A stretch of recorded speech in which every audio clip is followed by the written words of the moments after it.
Après que Batman ait découvert que Bane traquait et détruisait tout le Venom dans le monde, les deux entreprirent un long voyage pour nettoyer toute trace de Venom jusqu'à ce que Batman se sacrifie pour détruire le dernier fragment et sauver Bane. Ce dernier décida alors de prendre sa retraite en tant que super vilain et se lança dans une immense carrière de catcheur, devenant finalement très célèbre et riche, possédant tout un manoir. Mais malgré tout cela, il se sentait toujours inassouvi et sans honneur, se remémorant ses jours de gloire où il avait brisé Batman, jusqu'à ce qu'un soir, un garçon s'introduise chez lui offrant une fiole de Venom. Bane fut d'abord confus, jusqu'à ce que le garçon l'informe de la création d'un nouvel établissement qui produisait à nouveau du Venom. Bane fut très tenté de la prendre, se rappelant ses jours de gloire, mais finit par jeter la fiole dans le feu avant de dire au garçon de le conduire au producteur de Venom. Les deux prirent la route pour une longue mission afin de stopper la production, où Bane révéla qu'il faisait cela pour honorer le sacrifice de Batman. Il commença alors à raconter au garçon certaines de ses histoires avec Batman, mentionnant notamment que Bruce avait lui-même été accro au Venom, ou encore qu'ils s'étaient mis d'accord pour avoir un dernier combat une fois tout le Venom détruit. Mais ce combat n'eut jamais lieu car Batman mourut.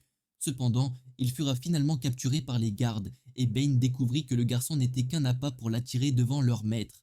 En entendant cela, Bane les massacra brutalement pour atteindre leur chef, qui se révéla être le docteur Porter, l'inventeur du Venom. Le docteur était en train de mourir, et c'est pourquoi il voulait rencontrer Bane et lui offrir la nouvelle version améliorée du Venom afin qu'il continue son héritage. Bane refusa évidemment, forçant le docteur à lui briser le dos avant de se préparer à injecter le Venom au garçon. Mais Bane réussit à se relever, déclarant que si la chauve-souris peut le faire, alors lui aussi, avant de sauver le garçon et de mettre le feu à tout l'établissement, l'explosant avec le docteur à l'intérieur. Il se réveilla à l'hôpital le lendemain, étant qualifié de héros dans les journaux, lorsque Bruce vint le voir pour prendre de ses nouvelles, lui disant qu'il avait fait du bon travail. Mais Bane l'arrêta avant qu'il ne parte, lui avouant qu'il se sentait inassouvi depuis le jour où il avait brisé Batman, affirmant que rien n'avait jamais surpassé ce moment.